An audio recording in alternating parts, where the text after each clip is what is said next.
The fireplace popped sharply as I walked in and saw my grandson shivering on the floor while my son's in-laws laughed inches from the heat. Still, I kept my palm on that burning brick, wondering how family could stay warm while my own blood froze. As the popping grew louder, it felt like the room itself was accusing me for trusting these people. While I watched my son ignore his child, the same heat seared a truth I didn't want to face. The same fire they guarded so proudly showed me exactly where I ranked in this house. Nowhere. That's when I decided, this Christmas, the Turner family would learn what happens when a father is pushed out of his own lineage. Before the story begins, tell me, where are you watching from? I hope your day's gentle and calm. Please like, subscribe, and let's start our story together. Snow fell in soft sheets outside Sam's suburban Chicago home, frosting the windows in a delicate white glaze that should have felt magical. Inside, the house glowed with warm Christmas lights, the kind meant to cast a golden comfort over the night. But for Harold, standing near the edge of the living room, the glow only made the coldness inside him more pronounced. The air buzzed with chatter, Sam's in-laws comparing vacations, laughing too loudly, sipping expensive wine. But none of it included him. He might as well have been furniture. Across the room, little Liam sat by the frosted window, his small frame tucked into himself as he pressed his knees to his chest. His thin sweater looked inadequate against the draft sneaking through the window pane. Every so often, a shiver ran through him, but no one seemed to notice. The only warmth in the room was from the large stone fireplace where Sam's in-laws gathered, basking in comfort while an 8-year-old boy trembled a few feet away. Harold's heart tightened at the sight. He couldn't understand how a room so warm could feel so cold, or how a family could be so blind to the child who needed them. His eyes locked on Liam as another tremor passed through the boy's shoulders, and something inside Harold cracked, quietly but unmistakably. He felt the weight of every missed Christmas, every strained conversation, every year he had allowed distance to harden between him and his son's household. And now, here he was, watching the consequences unfold in real time. When Jessica finally approached him, she didn't look at Harold so much as she looked past him. "Dinner will be ready soon," she said sharply, as though he had asked for an update. She didn't wait for a response before turning away, already returning to her parents. It wasn't hostility. Hostility required emotion. This was dismissal, the kind that made a man feel transparent. Sam, meanwhile, moved from group to group with a polished smile, nodding fervently at his father-in-law's business stories as though they were scripture. Not once did he look in Harold's direction. Harold kept glancing at Liam, unable to ignore the way the boy's small hands were tugging at his sleeves for warmth. He walked toward him quietly, trying not to draw attention, lowering himself to Liam's height. "Hey, buddy," he whispered gently. "You okay? You look cold." Liam's eyes flicked nervously toward the adults by the fire. He swallowed hard, his voice barely a breath. "I'm fine, Grandpa." But the tremble in his lip betrayed him. He kept glancing at Sam as though simply accepting warmth might get him in trouble, or worse, ignored entirely.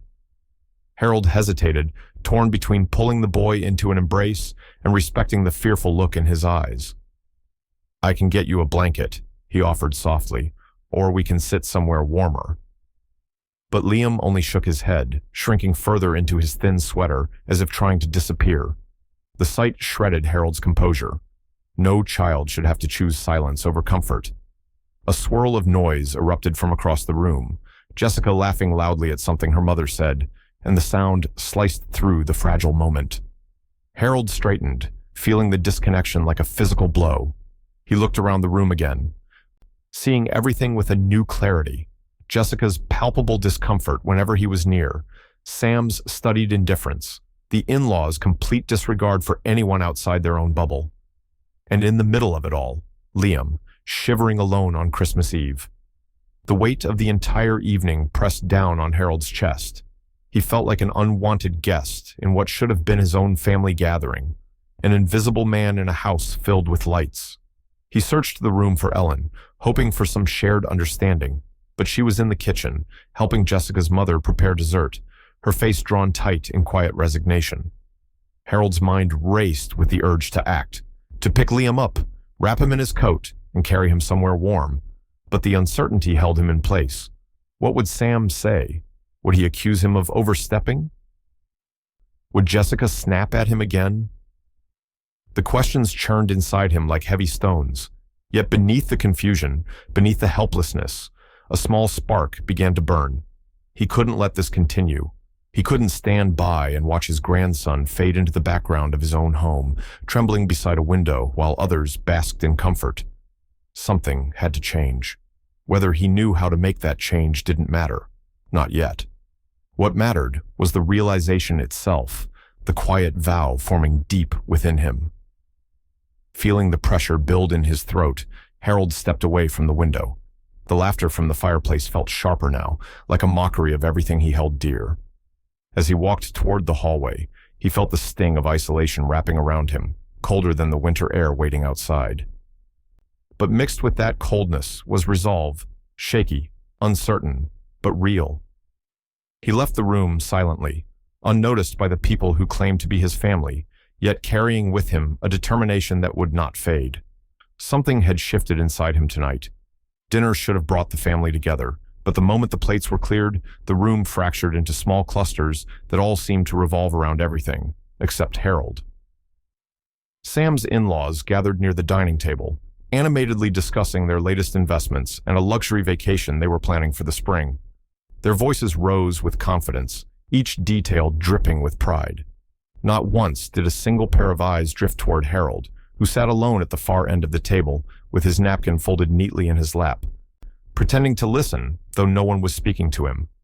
He felt the familiar sting, not sharp, but dull, heavy, like a bruise pressed one too many times. The conversations around him swirled with energy, and yet he remained untouched by all of it. He wondered when exactly he had become invisible in a home where he should have been welcomed, where his presence should have meant something. But silence wrapped around him like a heavy coat, and no amount of shifting in his chair changed that fact. His gaze drifted across the room to where Liam sat on the edge of the couch, his small hands clasped tightly in his lap. The boy's shoulders drooped, his posture mirroring Harold's own sense of isolation. Even after dinner, no one had called him over, no one had checked if he was still cold, no one had even noticed him slipping deeper into silence. The rest of the family moved around joyfully, the adults exchanging stories, laughing, sipping drinks, acting as if the little boy sitting alone was a fixture, not a child. Memories flickered through Harold's mind. Years of trying to connect with Sam and failing, years of unanswered calls, visits cut short, invitations that felt more like obligations than genuine gestures. He thought of the baseball games he attended alone because Sam had pulled away, the birthdays where conversations felt rehearsed and strained. Somewhere along the line, they had both stopped trying, and now the distance between them felt like a canyon with no bridge in sight. Still sitting alone, Harold gathered the courage to speak. "Is Liam okay?" he asked, directing the question toward Jessica as she rearranged presents beneath the tree. His voice was quiet but steady, his concern sincere. Jessica's head snapped up, her expression sharp. "He's fine, Harold," she said, her tone clipped, as if the very question inconvenienced her. "He doesn't need anything." She didn't wait for a response before turning her back to him. Her dismissal hit harder than she probably intended. It wasn't the words, it was the coldness behind them, the implication that his concern was unwelcome, unnecessary. Harold felt himself shrinking, the room narrowing around him. He swallowed hard, trying to hide the way his chest tightened. Across the room, Ellen noticed the tension. She walked over quietly, placing a gentle hand on Harold's arm. "She didn't mean it like that," she whispered, her voice soft but tired. "It's been a long day." Harold forced a smile for her sake, but inside he felt a familiar ache. "It's all right," he murmured. "I'm used to it." But Ellen saw through him. She always did. She opened her mouth to say more, to soothe him, but he could see the conflict in her eyes.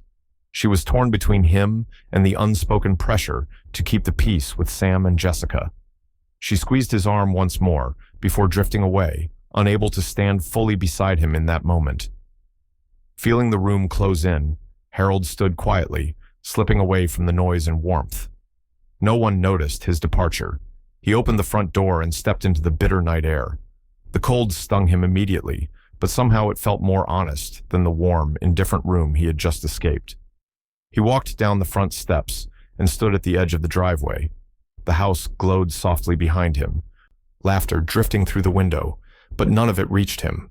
He breathed deeply, the cold burning his lungs, grounding him in a way the house never could.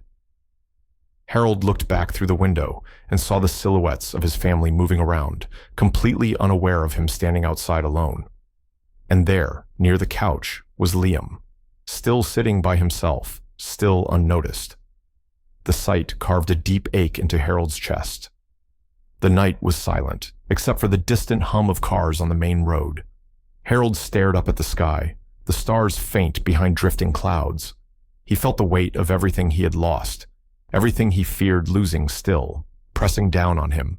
He didn't know what to do next. He didn't have a plan. But he knew one thing with absolute clarity. Something had to change.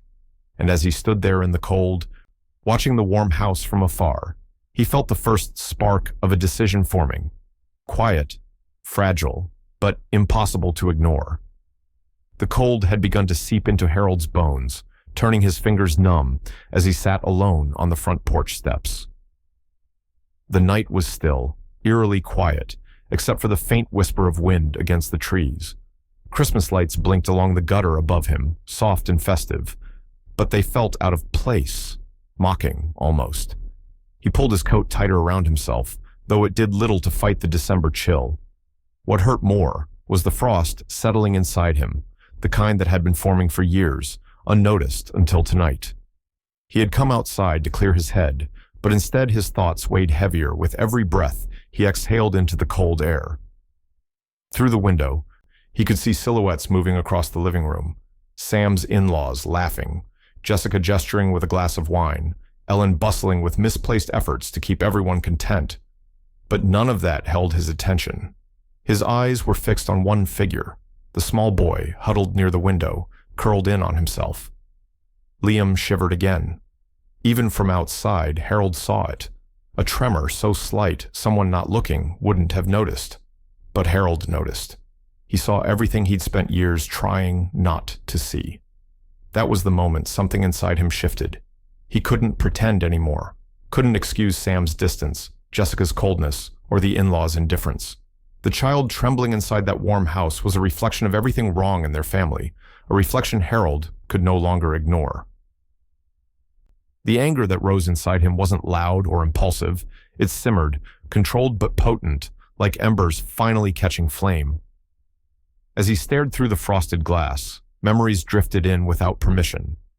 He saw Sam as a boy, quiet, sensitive, always seeking approval, but rarely believing he deserved it. Harold remembered the times he'd missed school plays because of work, conversations cut short because he was too tired, moments where he'd chosen silence instead of understanding. He'd always told himself he had time to fix things, but time had slipped away, and now the man inside that house looked right through him, as though Harold were a stranger. The realization stung, sharp enough to make him draw a breath. He couldn't go back and change the past, but he could decide what happened next. He looked again at Liam. The boy's small hands were tucked under his arms for warmth, his chin trembling as he stared at the floor. The whole room carried warmth, fireplace crackling, adults chatting happily, but none of it belonged to Liam. Harold felt something break open inside him, a lifetime of letting things slide, of being the quiet one, the peacekeeper, the man who swallowed hurt for the sake of keeping the family together. It all rose to the surface, demanding action. He whispered into the cold, as if saying it aloud made it real. No more, not this time. His anger wasn't wild or uncontrolled. It was heavy, steady, righteous. It was the kind of anger born from love, from the sight of a child being overlooked, from the pain of watching history repeat itself. Sam had inherited Harold's worst tendencies: avoidance, emotional distance, silence disguised as maturity. And now Liam was paying the price. Harold couldn't let that stand. He wouldn't. He leaned back against the porch column and closed his eyes, letting memories of his own childhood Christmases flicker through him. His father's stern face, the coldness that lingered in every room, the feeling of being unwanted even in his own home, it washed over him with unsettling clarity. He had sworn long ago that he'd be different, that he'd break the cycle, but life had a way of pulling him into old patterns, and somewhere along the way, he had failed his own son, but he would not fail his grandson. Harold opened his eyes, and the night felt different, sharper, clearer. He felt the sting of everything he'd lost: connection, respect, the chance to raise Sam with the warmth he'd never received. But he also felt something new: determination, a promise to himself that things would change, even if it meant walking into a storm. He knew confronting Sam would not be easy. Sam wouldn't want to hear it. He would deflect, get defensive, accuse Harold of making things dramatic or meddlesome. Jessica would likely step in, sharper than before, ready to protect the fragile ecosystem that allowed her family's comfort to overshadow Liam's needs. Their reactions didn't matter. What mattered was Liam. Harold pushed himself up from the porch step, joints stiff from the cold. He brushed the frost from his coat and took one slow, steady breath. His heart pounded with fear and conviction. Fear of losing Sam for good, conviction that this confrontation was long overdue. If speaking the truth cost him his relationship with his son, then so be it. But he would not allow silence to shape another generation. He walked toward the front door, each step deliberate. Through the window, Liam shivered again. That was all the push Harold needed. His hand wrapped around the cold doorknob. It was time. With a resolve he hadn't felt in years, Harold stepped back into the house, into the warmth, into the tension, into the truth he could no longer avoid.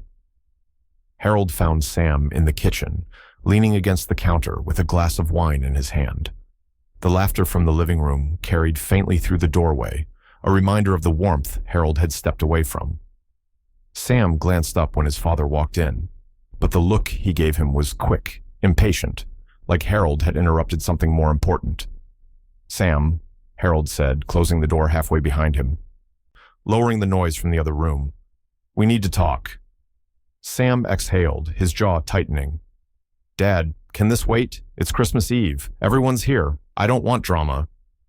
Harold stepped closer, his voice steady though his pulse hammered in his chest. "I'm not here to start anything, but I can't stay silent anymore. I watched Liam shivering by that window. I watched him sitting alone all night. And I've watched you ignore me for years." He swallowed hard. "I'm done pretending everything is fine." Sam took a slow sip of wine as if buying time. "Dad, seriously? You're making a big deal out of nothing. Liam's fine. You're reading into things again." "Nothing?" Harold's voice cracked just slightly, the hurt bleeding through despite his control. "A child sits alone in the cold, afraid to ask for help. And that's nothing to you." Before Sam could respond, footsteps approached, and Jessica slipped into the kitchen, her lips already tightened in irritation. "What's going on?" she asked, though her tone made it clear she already assumed Harold was the problem. Harold turned to her. "I'm talking to my son." Jessica crossed her arms. "About what, Liam? Because if that's what this is, you're completely overreacting. He wanted to sit by the window. Kids do strange things. Don't turn it into some big emotional crisis." Harold stared at her, stunned by how casually she dismissed it. He was shivering, Jessica. He looked scared. "Oh, for heaven's sake," she muttered. "This is petty. You're blowing everything out of proportion. It's Christmas. Can't you just let things be for once?" The word hit Harold harder than he expected. Petty. After years of biting his tongue, after countless dinners where he felt invisible, after watching his grandson shrink into himself, his concern was petty. Before he could respond, he heard a soft shuffle near the door. Harold looked over and saw Liam standing just outside the kitchen, small hands gripping the doorway, eyes wide with confusion and fear. His grandson had been listening. Harold's heart clenched. This tension, this dismissiveness, this coldness. Liam was absorbing all of it. "Sam," Harold said, forcing his attention back to his son. "Look at him. Look at what this is doing. He hears everything. He feels everything. and you treat him like he doesn't matter, just like you treat me." Sam's face darkened. "Dad, don't start psychoanalyzing us. You always make yourself the victim." "This is ridiculous." "Ridiculous," Harold echoed, his voice low. "I've been invisible in your home for years. I've watched you shut me out, and now I'm watching you do it to your son." Sam slammed his glass down on the counter, the sound sharp. "I'm doing my best. You think this is easy? You think raising a kid is easy? Maybe if you'd been around more when I was younger, you'd have a clue." The accusation hit Harold like a punch. He felt his chest tighten, but he didn't back down. "I made mistakes," he said quietly. "I own that, but I'm here now, and I'm not going to stand by while you repeat those mistakes with Liam." Jessica stepped closer to Sam, placing a hand on his arm. "You don't have to listen to this," she whispered. "He's trying to stir things up. Just ignore him." Harold felt something inside him snap, not with rage, but with clarity. Every time he tried to bridge the gap, someone pushed him farther back. Every concern was dismissed. Every attempt to reconnect turned into a reminder that he no longer had a place here. As the tension thickened, Maggie appeared in the doorway, worry etched into her face. "What's happening?" I heard raised voices. Harold looked at her, seeing the conflict in her eyes. She wanted to calm things, to smooth the edges, but smoothing had only ever buried the problems deeper. "Maggie," he said softly, "I can't keep pretending this family is fine." She opened her mouth to respond, but no words came. She looked at Sam, then at Harold, torn between them. For a moment, silence filled the room, the kind of silence heavy enough to suffocate. Harold finally exhaled, long and tired. He looked at Liam again, those small, frightened eyes, and made his decision. "I won't be part of this," he said, stepping back. "Not like this. Not if this is what we're becoming." He turned toward the hallway, each step slow but certain. The weight of the confrontation pressed against him, but beneath it was something steadier, resolve. As he walked away, he felt the fracture in his family widening behind him, but he knew one thing: he would not let this dysfunction swallow Liam whole. And for the first time, Harold understood that stepping away was not giving up. It was the only way forward. The morning after the confrontation, the house felt different. The holiday decorations were still up, the lights still glowing softly, but an uneasiness clung to every corner. Harold sat at the kitchen table before anyone else woke, hands wrapped around a cup of coffee that had long gone cold. He replayed the previous night again and again, the raised voices, Liam's frightened face, Sam's defensiveness. But beneath all of that was something new, resolve. He would not step back this time. He would not disappear into silence. When Liam padded into the kitchen, still in his pajamas, Harold straightened. The boy hesitated in the doorway, glancing toward the hallway as if expecting someone to call him back. But when no one did, he moved closer. "Morning, Grandpa," Liam whispered. Harold pushed out the chair beside him. "Come here, buddy. Sit." Liam climbed up, pulling his knees in the way he always did when he wanted to feel small, to take up less space. Harold watched him for a moment, then leaned in gently. "You okay?" he asked. "You looked scared last night." Liam looked down at his hands. "Dad gets mad when I bother him," he murmured, "and Mom says I need to stop acting needy." His voice cracked slightly. "But sometimes I'm just cold, or lonely, and nobody listens." Harold felt the words strike him like blows. He inhaled slowly, fighting to keep his voice steady. "Liam," he said softly, "you never bother me. You hear me? Never." For the first time, Liam looked up, really looked. There was a small shine in his eyes, the kind that came from finally feeling seen. "I know," he whispered. "That's why I like being with you." It was a simple sentence, but it shifted something inside Harold, a quiet turning point. He reached out and took the boy's hand, and Liam didn't pull away. Later that afternoon, as the house settled into its post-holiday quiet, Harold found Maggie folding laundry in the bedroom. The expression on her face was tired, but when she saw him, her shoulders softened slightly. "Can we talk?" he asked. Maggie put down the sweater in her hands and nodded. "About last night?" About everything, Harold answered. They sat on the edge of the bed, a place that had seen years of unspoken words. For a moment neither spoke, but then Maggie broke the silence with a weary sigh. I should have stepped in last night, she said. I should have defended you. I just didn't want to make things worse. You've been trying to keep the peace for years, Harold replied gently. I know that, but in doing that, we let Sam get away with too much. We let things slide. We taught him it was okay to shut people out, to blame everyone but himself. Her eyes filled with remorse. I thought supporting him meant protecting him, she whispered, but I think I ended up enabling him instead. Harold nodded. We both did, but we don't have to keep doing it. That conversation didn't fix everything between them, but it cracked open a window that had been shut for far too long. For the first time in years, they spoke honestly, not about chores, not about small irritations, but about parenting, about regret, about the legacy they wanted to leave for Liam. It was uncomfortable, but it was healing. But as Harold and Maggie began stitching themselves back together, Sam was coming undone. He avoided the kitchen, avoided Harold, barely looked at Liam. The confrontation had left a mark on him, one he wasn't ready to face. He moved through the house quietly, but with a heaviness that radiated resentment. Every time he caught Harold and Liam together, talking softly or laughing at something small, something hardened in his expression. Harold noticed, but he didn't let it change his decisions. That evening, after noticing Liam's shoulders tense whenever Sam entered the room, Harold made up his mind. He crouched down beside the boy and said, How would you feel about spending a few days with me and Grandma? Just us, somewhere quiet. Liam's face brightened instantly, as though someone had switched on a light inside him. Really? Just us? Just us, Harold confirmed. Someplace warm, someplace where you don't have to sit by any windows unless you want to. He hadn't seen Liam smile like that in months, but Sam saw it, and something in him snapped.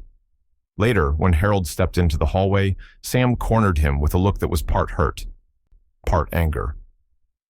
You're taking him away from me, Sam said in a low voice. You're trying to replace me. Harold met his eyes calmly. I'm giving him what he needs. Love, safety, attention. If you feel threatened by that, maybe you should ask yourself why. Sam's nostrils flared, but he didn't respond. He turned away sharply, leaving Harold alone in the hallway, with the echo of the truth Sam didn't want to hear. But Harold didn't regret what he'd said. Not anymore.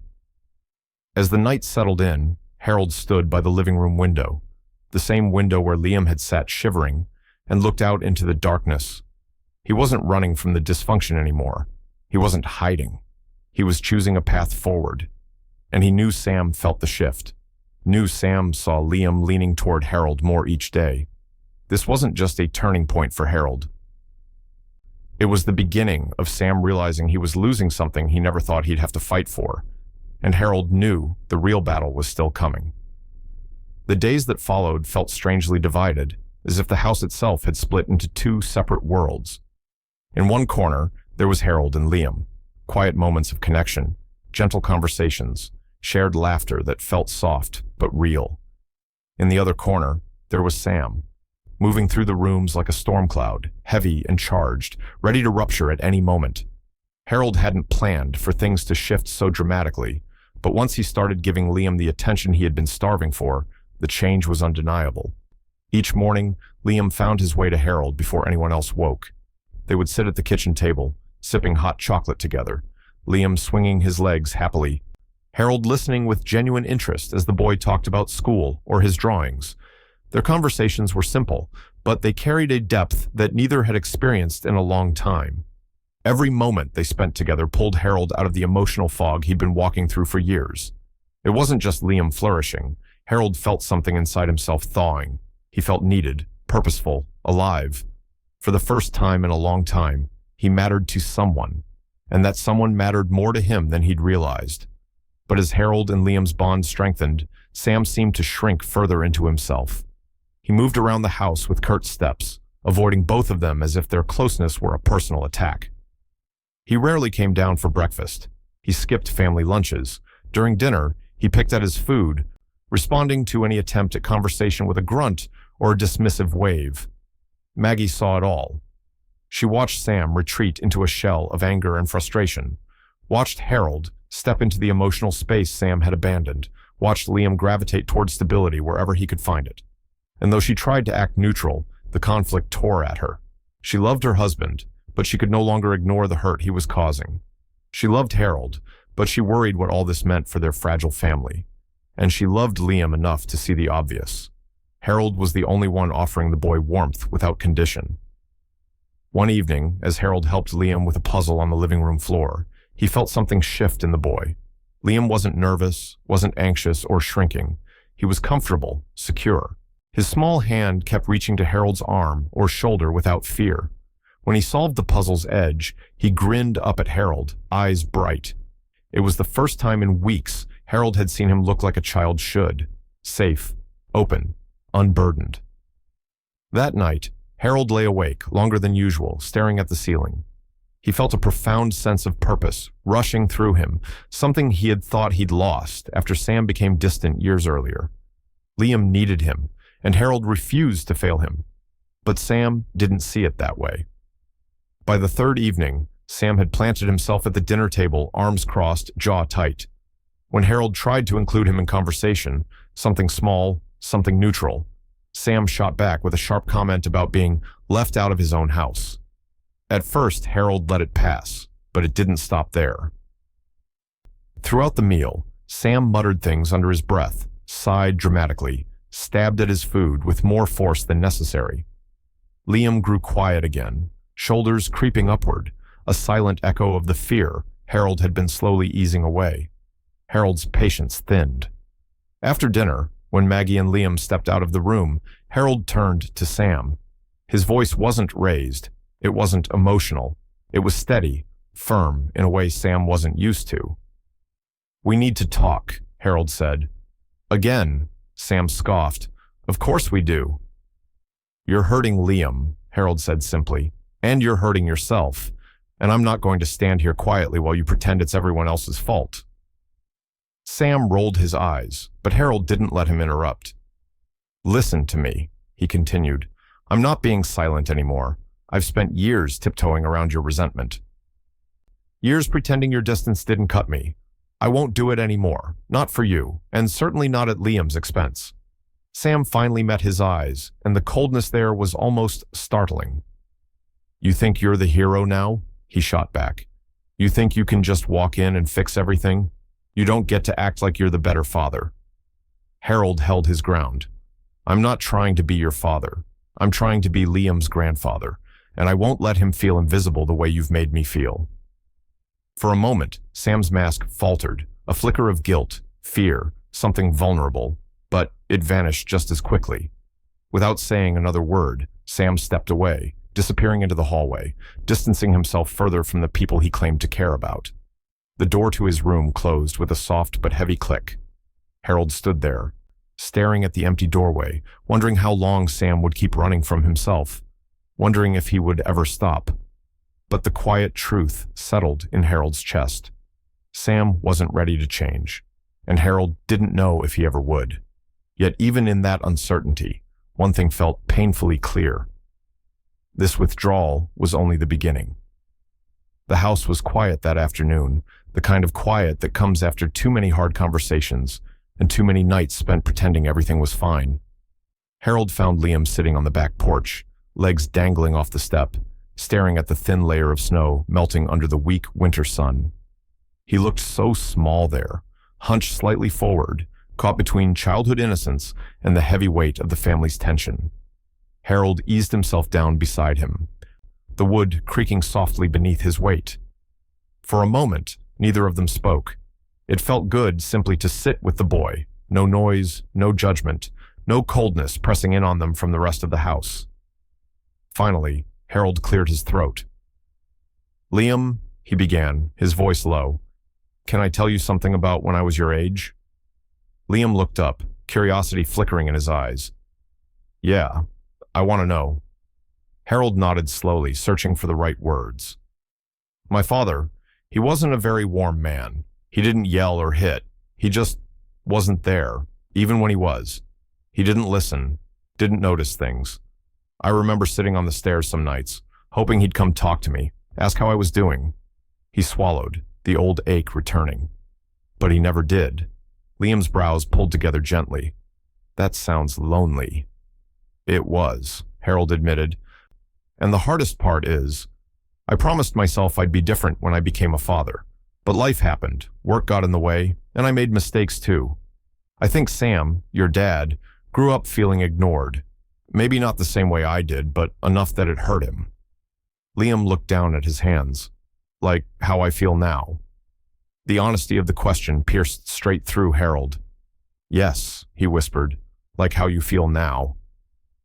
Liam leaned his small shoulder against Harold's arm, the gesture soft but meaningful. I don't want Dad to be like that forever, he said, voice trembling slightly. But it feels like he doesn't see me. Harold closed his eyes for a brief moment, steadying himself.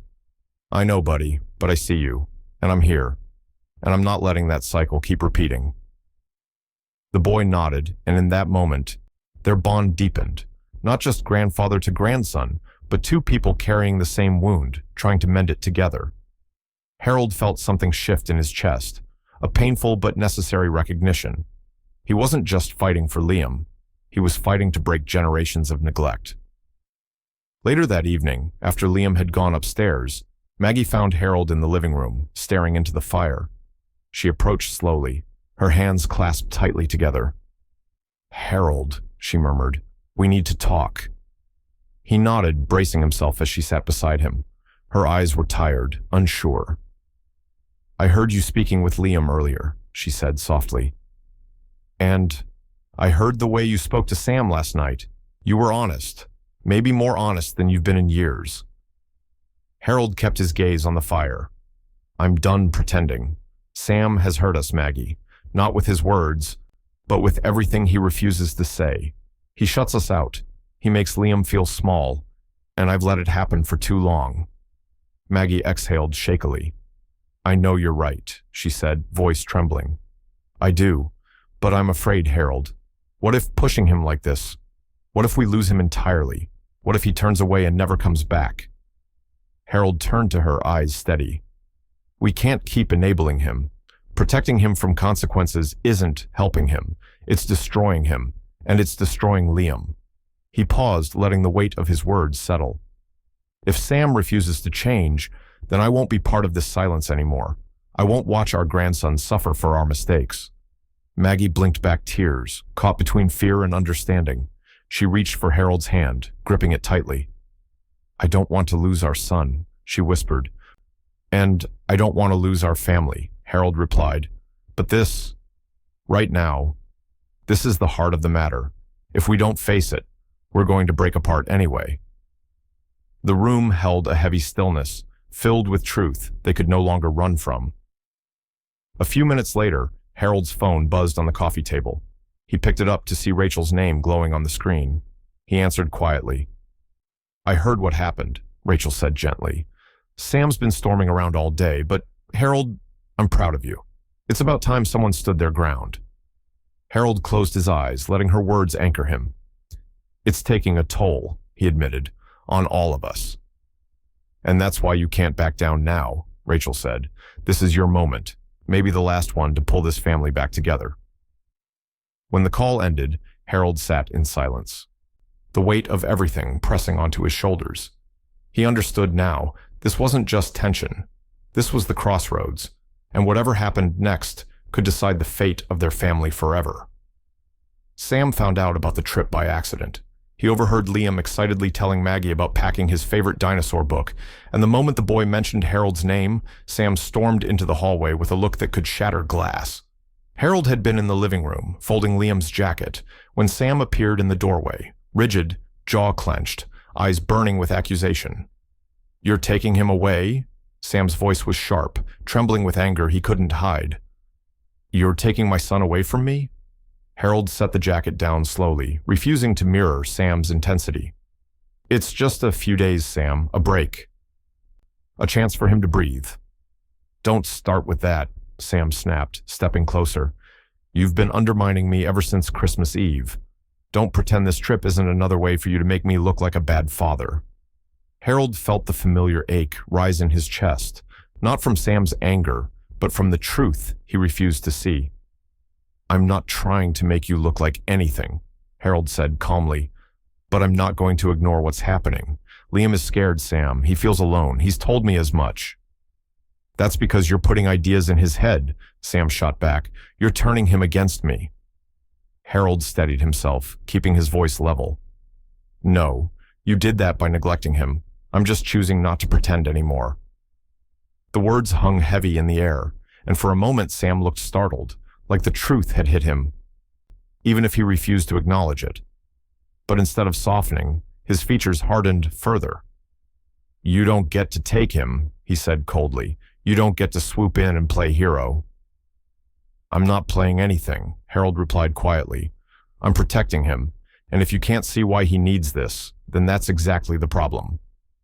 Sam stood there, breathing hard, hands shaking slightly, but instead of answering, he turned away abruptly and slammed the hallway door behind him. A few minutes later, Maggie slipped into the bedroom, where Sam had barricaded himself. Harold didn't follow. He didn't need to hear the conversation to know it would be painful for both of them. But he did hear Maggie's voice, soft but firm, urging Sam to listen, urging him to consider therapy, urging him to look at himself honestly before he lost everything. Sam's reply came sharp, defensive, dismissive. "I'm not the one who needs help. I'm not broken. Everyone else is just overreacting." Maggie's voice cracked once, but then silence swallowed the rest. By the next morning, Harold and Liam were packed. Sam didn't come downstairs. Maggie hugged them both tightly, eyes full of worry and hope intertwined. And then Harold walked out of the house with Liam's small hand tucked firmly in his own. The cold air outside felt different this time, not cutting, not isolating, but fresh, liberating. They drove for hours, heading toward a quiet cabin Harold knew well, a place he hadn't visited since Ellen passed away. As they left the city behind, Harold felt the tension slowly unwind from his shoulders. For the first time in years, he wasn't shrinking himself to keep the peace. He wasn't burying his needs beneath Sam's moods. He wasn't apologizing for wanting better for his grandson. He felt clarity. At a rest stop, his phone buzzed with a call from Rachel. He stepped aside while Liam stretched his legs in the snow-dusted grass. "So," Rachel's voice came through, warm and steady, "you actually did it." Harold let out a breath that felt like it had been trapped inside him for decades. "Yeah," he said. "I did." "I'm proud of you, Harold," she said. "It takes strength to go against years of habit. You're doing what's right." Harold closed his eyes, letting her words settle into the parts of him that had doubted, that had feared he was acting out of anger rather than love. "I just hope I'm not making things worse." "You're not," Rachel said firmly. "You're giving Liam the love he needs. And you're giving Sam a chance to face himself. Whether he takes it or not, that's on him, not you." After they arrived at the cabin, Harold lit the fireplace, its warmth filling the quiet space. Liam wandered around, wide-eyed, soaking in the novelty of a place that wasn't heavy with tension. Later, when they sat on the couch under a blanket, Liam leaned against Harold, letting out a breath that sounded too old for an 8-year-old. "It's really peaceful here," he whispered. "It is," Harold agreed, "and you deserve peace, Liam. You deserve to feel safe, every day." Liam hesitated, then looked up at him. "Will you always be here, even if Dad gets mad again?" Harold cupped the back of his head gently. "I'll always be here, always. I'll be the grandfather you need, and the father your dad didn't get. I won't disappear on you." Liam's small fingers curled into Harold's sweater, a silent thank you, a silent plea. Later that night, after Liam fell asleep beside him, Harold sat awake by the fireplace, watching the flames flicker. He thought about Sam, about the boy he used to be, about the man he'd become, about the distance Harold had spent years blaming himself for. But something shifted tonight. Harold realized he couldn't keep carrying guilt for a past he could no longer rewrite. The future, that was where his responsibility lay. And Liam was the future. As the fire crackled softly, Harold understood with absolute clarity. This trip wasn't just for Liam. It was his own moment of release, his first step away from regret and toward whatever came next. And tomorrow, when they returned home, everything would change.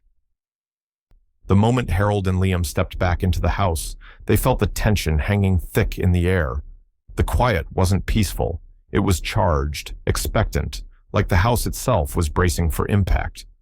Sam appeared from the hallway within seconds, eyes bloodshot, posture stiff, jaw locked in a way that made Harold instinctively pull Liam a little closer. "So you finally decided to come back," Sam said, voice low but trembling with barely contained rage. "Mind telling me why you took my son out of this house without asking me?" Harold didn't flinch. "I didn't take him, Sam. I took him on a trip, a break. He needed space from me?" Sam exploded, stepping forward. "You think he needs space from me? You think you get to make that decision?" Liam shrank behind Harold, and that alone made Harold's spine straighten. "I did what was best for him," Harold said evenly. "I won't apologize for protecting my grandson." Sam laughed, a sharp, bitter sound. "Protecting him? Don't act like some hero, Dad. You left. You abandoned me years ago, and now you're trying to take my son too."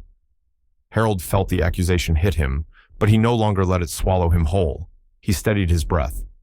"This isn't about the past. This is about right now. Liam was hurting, Sam, and you refused to see it." Sam stepped even closer, anger radiating from him like heat. "No," he hissed. "This is you punishing me. You've always made me feel like I wasn't enough, and now you're turning my son against me." "I didn't turn him against anyone," Harold replied calmly. "You did that by pushing him away." Something snapped inside Sam. He shoved Harold, not hard enough to knock him down, but hard enough to make a point, hard enough to push Harold to the edge emotionally. Liam let out a small cry and grabbed Harold's arm. "Don't touch him," Harold said quietly, firmly. There was no fear in his voice this time, no hesitation. "I'm not the man you get to shove around anymore, Sam. I won't tolerate violence, not toward me, not toward anyone in this family." Sam froze, chest heaving. His eyes flicked to Liam, then back to Harold. But the fury didn't subside. It churned, searching for a place to land. Just then, Maggie rushed into the living room, eyes wide, breath unsteady. "Sam, stop!" she cried. She moved between them instinctively, her hands trembling as she held them up. "You need to calm down." "Mom, stay out of this," Sam snapped. But Maggie didn't move. She looked at Sam, really looked, and something broke inside her. "No," she whispered. "I won't stay out of it anymore." Sam blinked, thrown off by her tone. "I've watched you treat your father like he doesn't exist. I've watched you ignore your own son," Maggie said, voice cracking but firm. "And I kept quiet because I didn't want to push you away.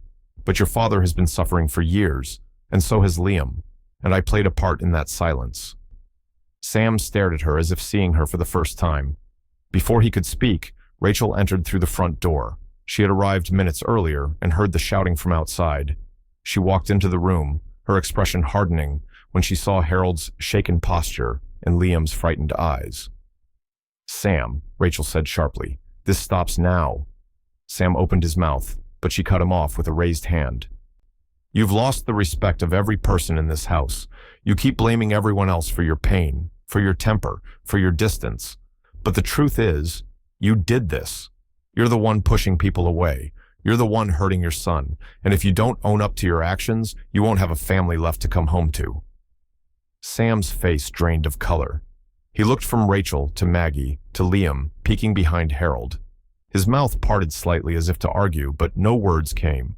For the first time, he seemed to grasp the magnitude of what he'd done and what he stood to lose. Harold watched him, waiting, hoping, just a little, for something real to come out of Sam's mouth. An apology, a crack in the armor, a moment of recognition. But Sam just stood there, breath uneven, eyes darting, completely unprepared to face the truth laid bare in front of him. And in that heavy, suspended moment, Harold understood.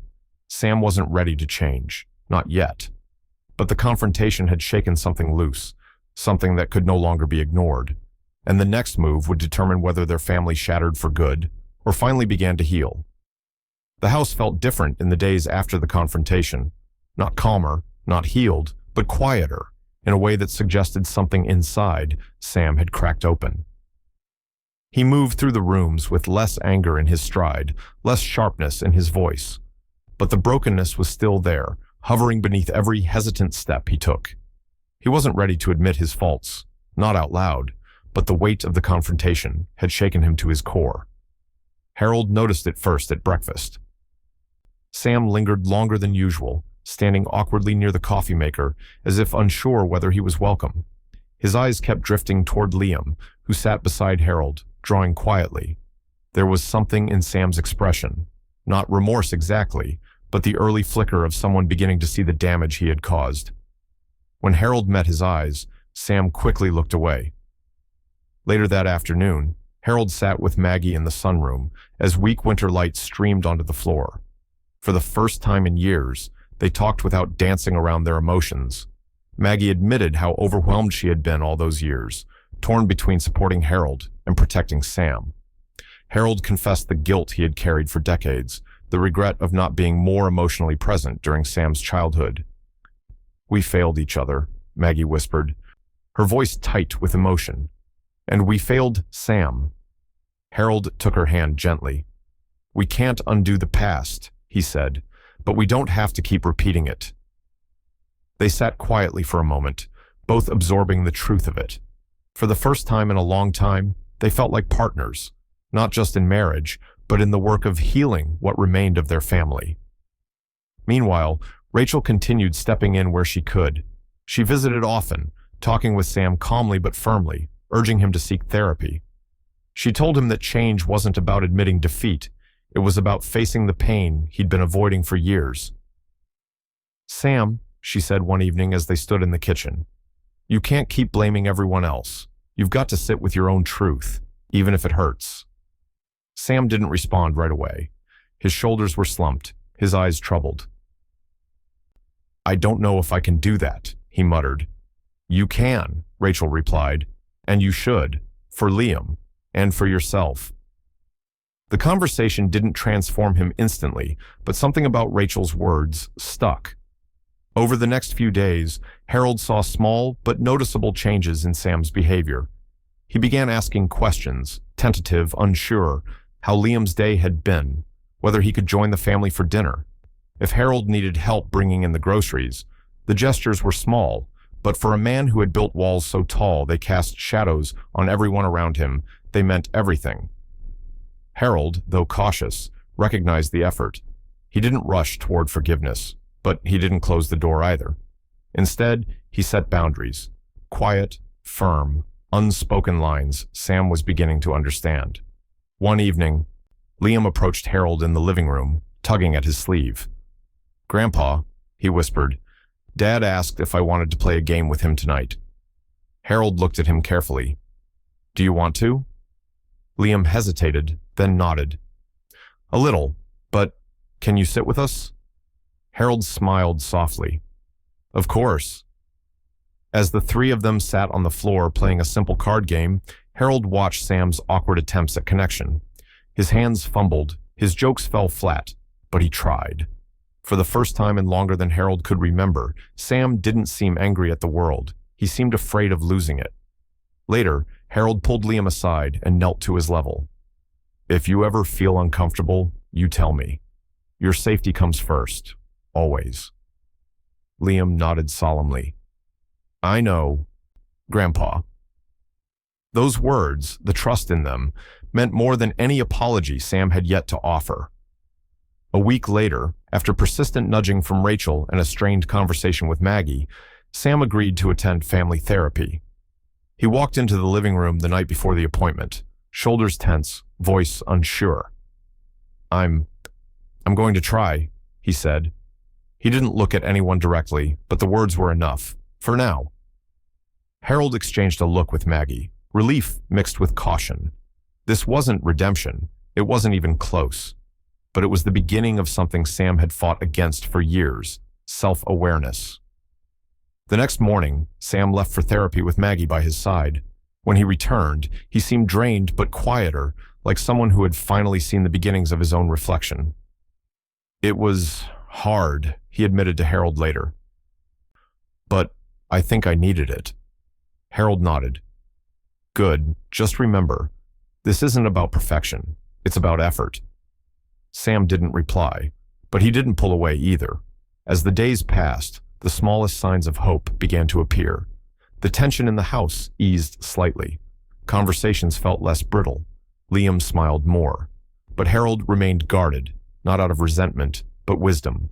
Change was slow, fragile, and he knew that this journey was far from over. Still, as he watched Sam take those tentative steps toward healing, Harold felt something he hadn't allowed himself to feel in a long time. Hope, cautious, trembling, but real. And he wondered, quietly, privately, whether this fragile progress could truly hold, or whether the next storm was waiting just beyond the horizon. The shift began quietly, so quietly that Harold almost missed it. It happened late one evening, after Maggie had gone upstairs and the house had settled into its gentle nighttime rhythm.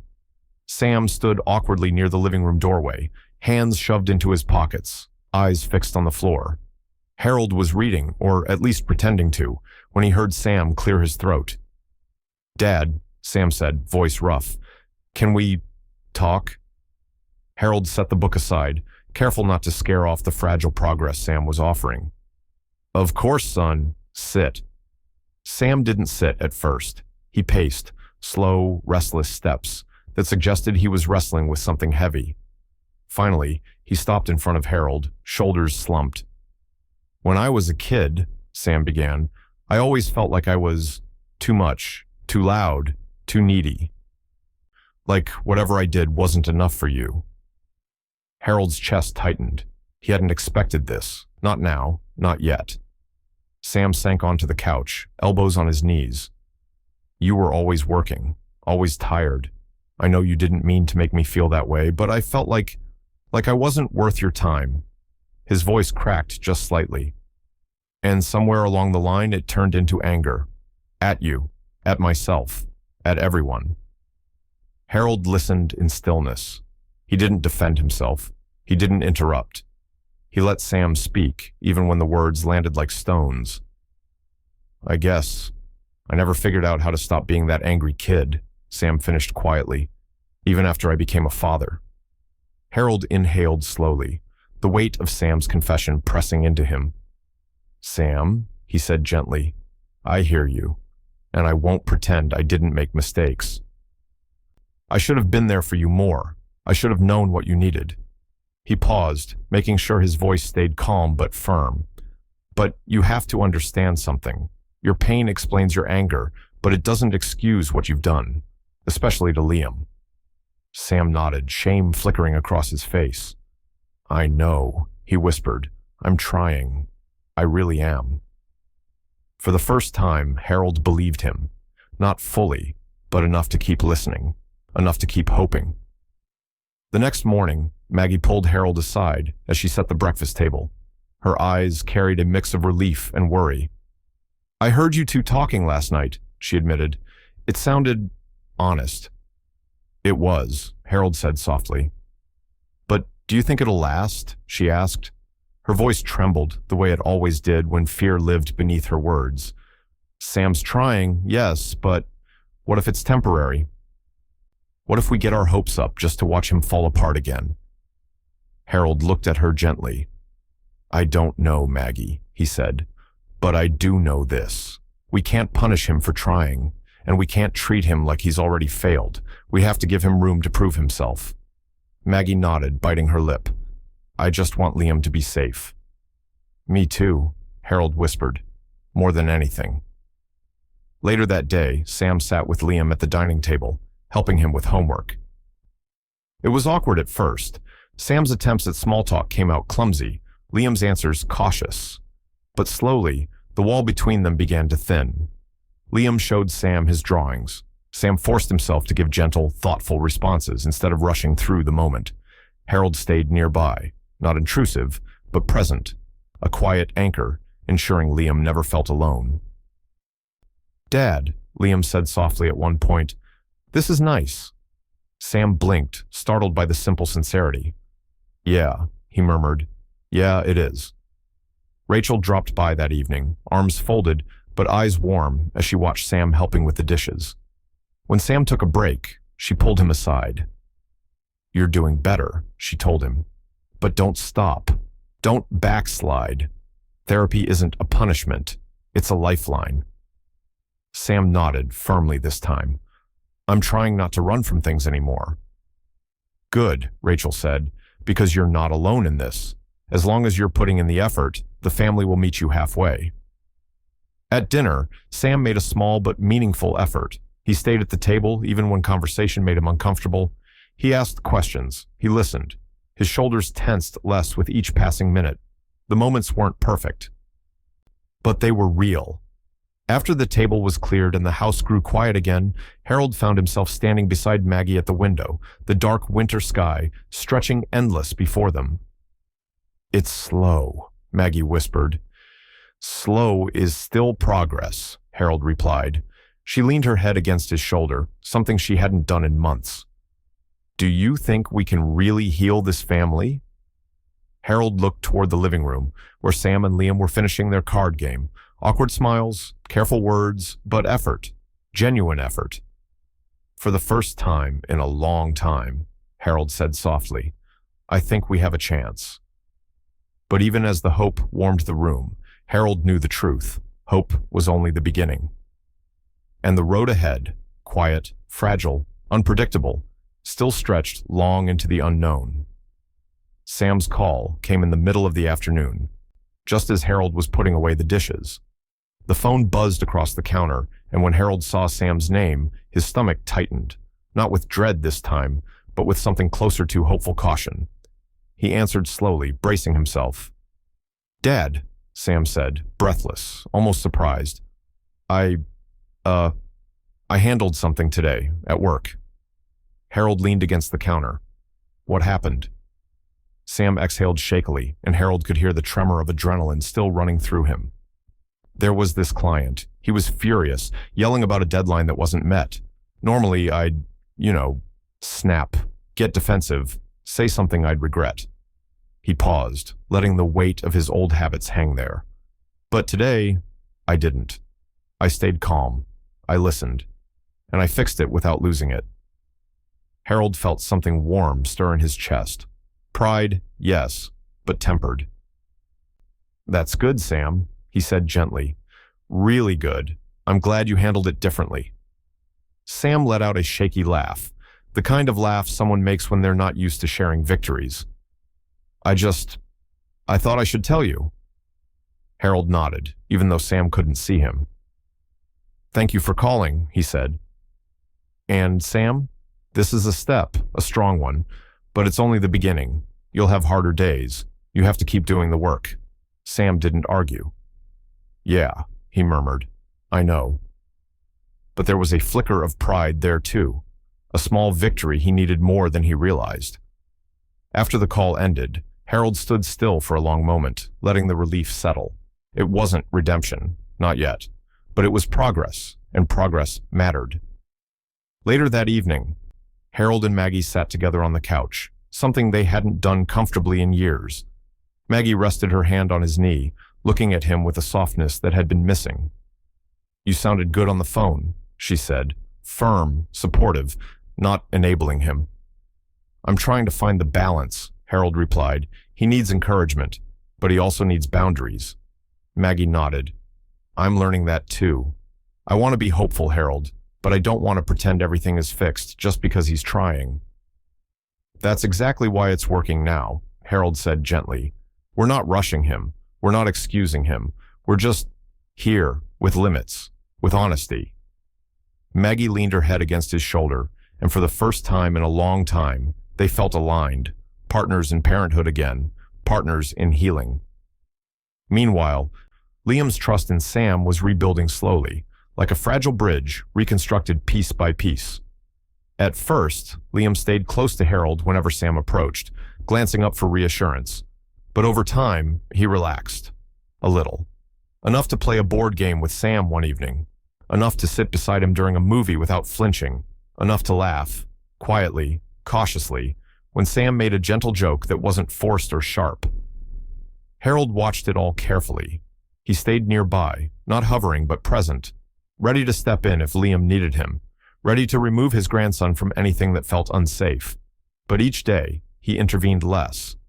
Liam was learning to feel safe again, not just because of Harold's protection, but because Sam was starting to earn back the trust he'd broken. Rachel continued to be the steady voice of reason in the background. She visited after therapy sessions, checking in on Sam, but she never sugarcoated anything. "You're doing better," she told him one afternoon as they sat on the back porch. "But don't mistake progress for being cured. You don't get to stop here. This is when most people fall back into old habits, when things start going well." Sam rubbed the back of his neck, nodding slowly. "I don't want to go backwards," he said quietly. "I can't." "Then don't," Rachel replied. "Stay consistent. Prove it with actions, not promises." Sam took that to heart. Over the next few weeks, he made a real effort. Awkward, sometimes uncomfortable, but real.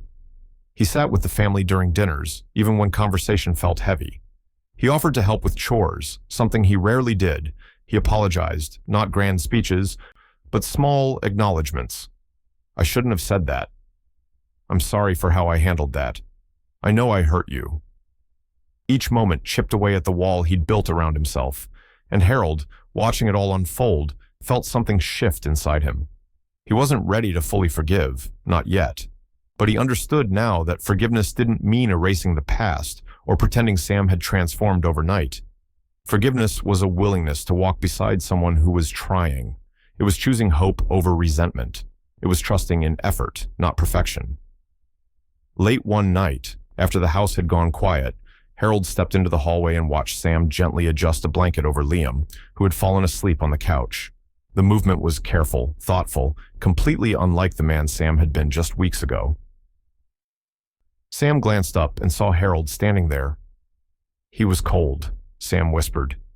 Harold nodded, his chest tightening, with something he hadn't felt in years. Peace, fragile, but real. They didn't speak further. They didn't need to. Because in that small, almost unnoticeable moment, Harold saw the truth. Redemption wasn't sudden. It wasn't dramatic. It was built in small victories. One soft gesture, one honest conversation, one moment of choosing love over anger at a time. And Harold knew the journey wasn't finished. But for the first time in years, it finally felt possible. It happened on a Thursday afternoon, one of those days when winter clung stubbornly to the air and the gray sky felt heavy enough to press on everyone's nerves. Harold was in the kitchen making tea when the front door slammed so hard the frame rattled. He didn't need to look to know who it was. Sam's footsteps, quick, uneven, angry, cut down the hallway like a warning. Harold found him pacing the living room, breath tight, face flushed with the kind of frustration Harold hoped they had left behind. Sam ran a trembling hand through his hair and muttered a sharp curse under his breath. "What happened?" Harold asked gently, stepping inside. Sam didn't answer at first. He kicked the edge of the coffee table, then thumped down onto the couch, palms pressed against his eyes. "I messed up," he finally said. "At work, completely lost it. I yelled, slammed a door, told my boss to back off." His voice cracked. "After all the therapy, after everything, I snapped like nothing ever changed." Harold took a slow breath. He recognized the old signs, the flickering fuse, the tight shoulders, the self-loathing bubbling beneath the anger. But instead of bracing himself, he eased down into the chair across from him. "Sam," he said softly, "look at me." Sam lowered his hands, his eyes red and defeated. "This is a setback," Harold said, "not the end of the story." Sam shook his head. "No, you don't get it. I ruined everything. My boss thinks I'm unstable. A coworker saw it. I'm right back where I started." "You're not," Harold said firmly.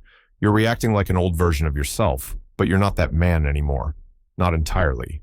Recovery isn't a straight line." Sam looked away, jaw clenched, but his breathing slowed just slightly. From the kitchen doorway, Maggie had been listening. Her brows were knitted with worry, and she wrung her hands the way she always did when fear crept in. "Harold," she whispered, stepping closer, "this could undo everything. What if he goes backwards? What if the progress was temporary?"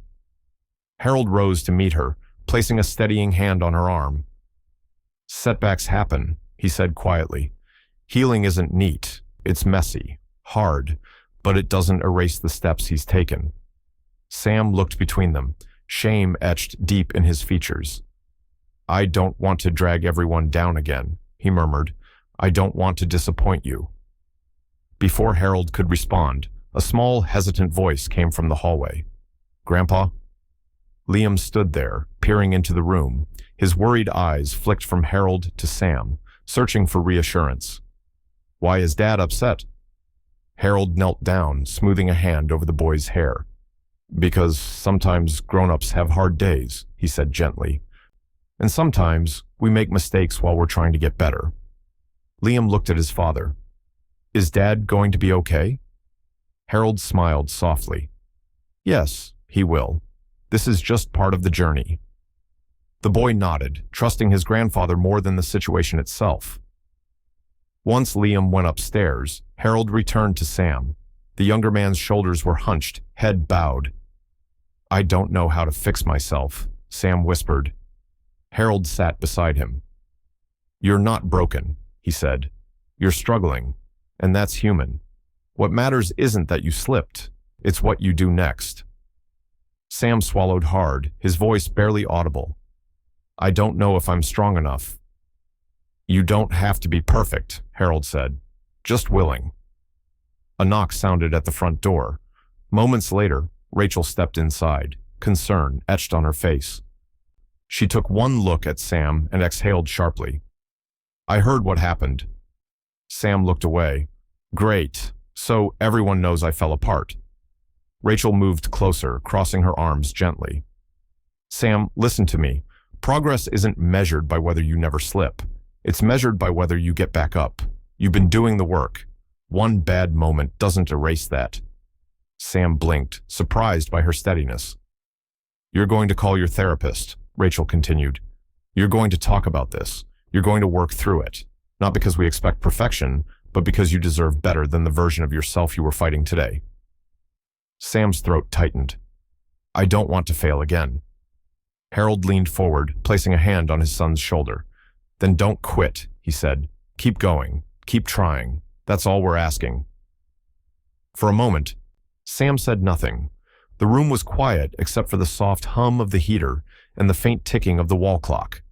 Finally, Sam nodded. Small, almost imperceptible, but real. I'll call my therapist," he whispered, "and I'll go back. I'll try again." Harold felt something ease inside him, a fragile but steady hope. He squeezed his son's shoulder gently. "That's all any of us need to hear." Sam looked up, eyes glistening. "Dad, I'm just scared. I don't want to lose my family." "You won't," Harold said softly. "Not if you keep choosing the work." It wasn't a triumphant moment, but it was a truthful one. And as Sam finally rose from the couch, reaching for his phone with trembling determination, Harold knew. This setback wasn't the end. It was just another step on a very long road, one they would walk together, imperfectly, but forward. Sam waited outside Liam's bedroom door longer than he expected. His knuckles hovered inches from the wood, trembling with a mixture of shame and fear. He had rehearsed the apology over and over, on the drive home from therapy, in the shower, at the kitchen table when no one was watching. But now, standing here, every practiced sentence tangled together. For a moment, he considered turning back, but then he heard the soft rustle of pages turning, Liam reading before bed, a sound Sam had missed far too many times. He finally knocked. "Come in," Liam called, voice tentative but not afraid. That alone was progress. Sam entered slowly. Liam sat cross-legged on his bed, small lamp casting a warm pool of light around him. When he saw his father, he didn't recoil. But he didn't smile either. His eyes widened in caution, the same way someone looks when they aren't sure if a storm is coming. "Hey, champ," Sam said quietly. "Can we talk?" Liam hesitated, then closed his book. Okay. Sam sat on the edge of the bed, far enough to give space, close enough to show he meant to bridge it. He inhaled shakily. I owe you something, he began. Something real, something I should have said a long time ago. Liam looked down at his hands, twisting the blanket in his fingers. I'm sorry, Sam said. The words were soft, but full, weighted by months, years of denial. I'm sorry for not listening, for getting angry, for making you feel like you didn't matter. He swallowed, his voice cracking. You didn't deserve that, any of it. Liam didn't speak, but his small shoulders tightened. Sam continued. I let my anger get in the way. I let my past, my issues, control me instead of being the dad you needed, and that hurt you. He paused, letting the truth settle. I see that now, and I'm trying to change, not just for Grandpa, not for Mom, for you. A long silence followed. Liam's chest rose and fell with uneven breaths. He wiped his nose with the sleeve of his shirt. I didn't know if you liked me, he whispered, voice trembling. Sam's heart splintered. Liam, he said softly, reaching out but stopping short, waiting for permission. I love you. I always have. I've just been bad at showing it. Really bad. Liam looked up slowly, eyes shiny with tears. He didn't throw himself into Sam's arms. He didn't declare forgiveness. But he reached out and placed his small hand on top of Sam's. Just one shaky touch. It was enough to break them both open. Sam covered Liam's hand gently, holding it as if it were something fragile and priceless. Thank you, he whispered. That means more than you know.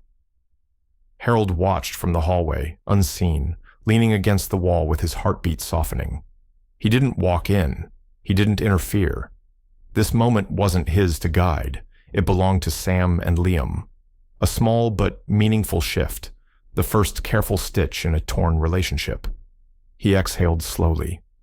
Progress didn't roar. It whispered. Later that night, Maggie found Harold in the kitchen, pouring tea. She looked lighter somehow, though guarded. I saw them, she said. Talking. Really talking. Harold nodded. It was a good step. A step, she repeated quietly. I'm happy, but scared too. What if he slips again? He might, Harold said honestly, but tonight showed he's trying. And trying counts. Maggie wrapped her hands around a warm mug, staring into the steam. Sam's different lately. Not just acting different, thinking different. Therapy's helping, Harold said, but he has to keep doing it. Not for us. For himself. Maggie looked at Harold with a mix of love and relief. You're not carrying him anymore. No, Harold replied with a faint smile. He has to carry himself now. It was the first time Harold truly believed it. Over the next week, Sam continued going to therapy, sometimes twice a week. The sessions drained him, but in a way that signaled real work. He talked about his childhood, his fears, his resentment. He talked about Harold, about Liam, about the version of himself he wanted to become, and bit by bit, he began to understand something crucial. Redemption had nothing to do with regaining control of the family. It was about learning to control the parts of himself he had ignored for far too long.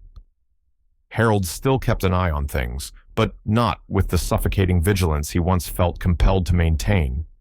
Now he stood a step back, present but not imposing, supportive but not driving. He let Sam stumble. He let Sam stand. He learned to trust the process, slow and uneven as it was. One evening, Sam approached Harold with his coat in hand.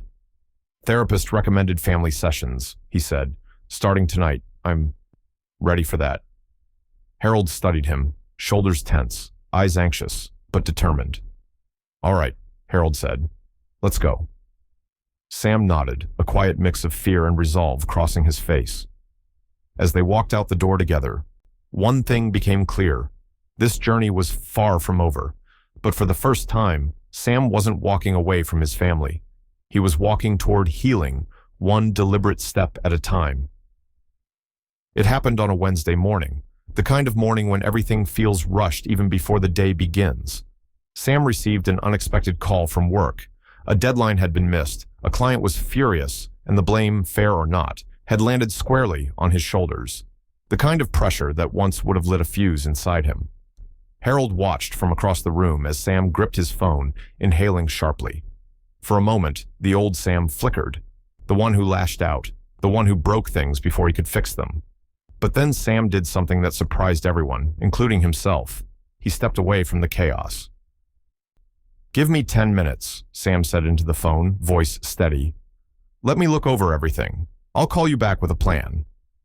He hung up slowly, exhaling a breath he seemed to have been holding for years. When he turned around, his face wasn't twisted with anger. It was composed, focused. Harold said nothing, pretending to read the newspaper, but inside, something soft warmed his chest. Sam gathered his laptop and paperwork, sat calmly at the dining table, and began working through the problem. No shouting, no slamming, no blame, just effort. An hour later, he returned the client's call with confidence and clear solutions. By lunchtime, the crisis was diffused. When he finally approached Harold and Maggie, shoulders relaxed, he said almost sheepishly, "I handled it." Maggie's hand flew to her mouth. "Sam, that's wonderful." Sam shrugged lightly, though there was pride in his eyes. "I didn't lose it, not even once." Harold nodded, his voice even. "Good, really good." But inside, he reminded himself not to rush the moment. Change wasn't proven by a single victory, it was proven by consistency. Sam still had miles to go, but this was a strong step. Later that evening, after dinner had been cleared and the house quieted, Maggie and Harold found themselves sitting together in the dim glow of a lamp. The air between them felt different, calmer, warmer, as if the weight of the past few months had reshaped their connection. "You know," Maggie said softly, "we've been so focused on helping Sam heal. I didn't realize we were healing too." Harold turned to her. "What do you mean?" "We talk more now," she said. "Not just about Sam or Liam, about us, about how we feel. We never used to do that." Harold reached for her hand, thumb brushing her knuckles. "Maybe we forgot how to be a team, but we're finding it again." She smiled, eyes misty. "I think we are." Upstairs, Sam and Liam were playing a card game, laughter drifting down the hallway. Harold peeked in quietly, unseen. Sam sat cross-legged on the floor, listening attentively as Liam explained his strategy, hands waving, voice animated. Sam didn't rush him, didn't interrupt. He just smiled, engaged, present. It was a small moment, but small moments had become the building blocks of their repair. Harold leaned against the doorway, arms crossed. Pride touched him gently, soft as a breath. He was still protective, still cautious. But seeing Liam relax around his father again was something he didn't take for granted. Later, Rachel arrived unexpectedly, carrying groceries and a no-nonsense expression. She found Sam in the kitchen, cleaning up the remnants of game night. "I heard you handled a work meltdown without turning into a volcano," she teased. Sam snorted. "Trying." Rachel softened. "Sam, listen, setbacks happen. You know that. But they don't define you. What defines you is whether you stand back up after them." Sam absorbed the words slowly, nodding. "I'm starting to get that." She placed a hand on his shoulder. "Good, because you have a family who's willing to meet you halfway, but only if you keep walking toward them." That night, after everyone had gone to bed, Sam knocked gently on Harold's door. Harold looked up from his reading glasses, surprised. "Dad," Sam said quietly, stepping inside, "there's something I want to do." Harold closed his book. "What's that?" "I think," Sam hesitated, gathering courage. "I think I want to talk to your parents, to my grandparents. Start fixing things, start apologizing, start healing whatever I broke." Harold blinked, stunned. Old memories, painful, unresolved ones, rose inside him, mixing with something he hadn't expected to feel, hope. "That's a big step, Sam," Harold said softly. "I know," Sam admitted, "but I'm done blaming everyone else. If I want to move forward, I need to go back and face what I never did." Harold's throat tightened. "I'm proud of you," he said quietly. Truly. Sam nodded, eyes glistening with something raw and honest. I'm trying, Dad. I really am. After Sam left the room, Harold sat still for a long time, staring at the quiet hallway. He realized then that forgiveness wasn't a finish line. It was a road, a long one, and tonight, for the first time, he felt himself walking it, not just as a father chasing reconciliation, but as a man willing to let the past breathe so the future could grow. The journey wasn't over, but something in the air told Harold. The next chapter would test them even more. The decision to have a family picnic came from Maggie, a gentle suggestion made over breakfast, her voice carrying both hope and hesitation. No one objected. Not Sam, not Harold, not even Rachel.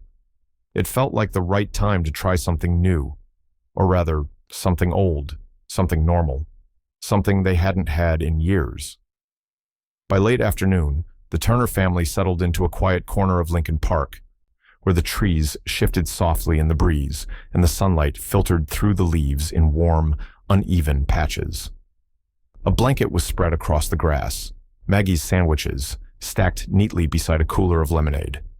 The air smelled faintly of summer, despite the lingering chill. The atmosphere was tense, but hopeful. A fragile hope, like thin glass, held carefully between two hands. Sam arrived last, carrying a bag of chips and looking uncertain, as though unsure whether his presence would steady the moment or shatter it. When he greeted everyone, Harold noticed something important. There was no anger in Sam's voice, no bitterness, just cautious effort. Hey, Sam said quietly. Sorry I'm late. Liam looked up from arranging his toy cars and grinned, small but real. It's okay, Dad. You're here now. Sam's shoulders eased, even if only slightly. He sat beside his son, pulling the boy into a gentle side hug. Liam didn't flinch. The simple gesture was its own miracle. Over the next hour, Sam really tried, to engage. He asked Liam about school, listened as the boy explained a story he was writing, and even laughed when one of the toy cars rolled down the picnic bench and knocked over Harold's cup. It was a warm, genuine laugh, one that didn't feel forced or defensive. Harold watched from across the blanket, arms loosely folded, heart caught somewhere between hope and caution. He was grateful, deeply, but he also knew better than to assume every good moment meant lasting change. Still, the sight of Sam leaning in, listening, trying. It softened something inside Harold that had been hard for a long time. Maggie sat beside Harold and nudged him gently. He's trying, she whispered. I know, Harold said, his voice low. I see it. How do you feel?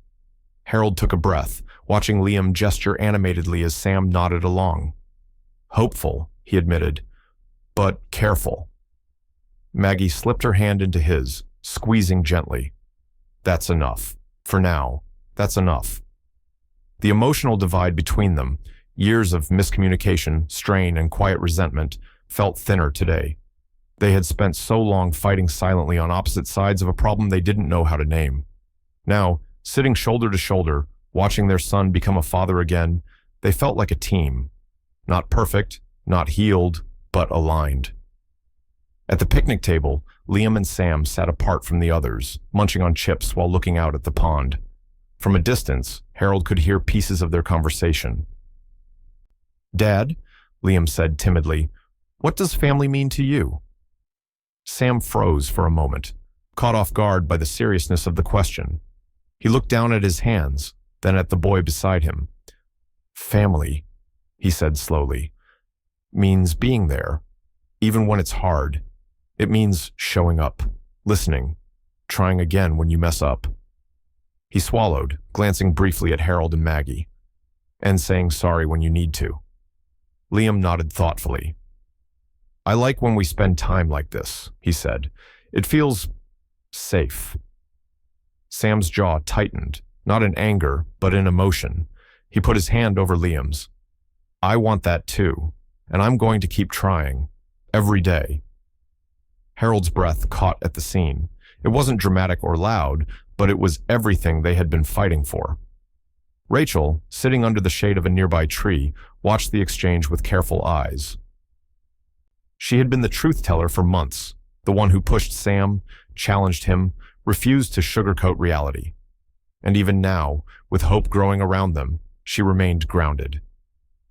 "This is good," she murmured to Harold, "but remember, it's early. He still needs structure, therapy, accountability."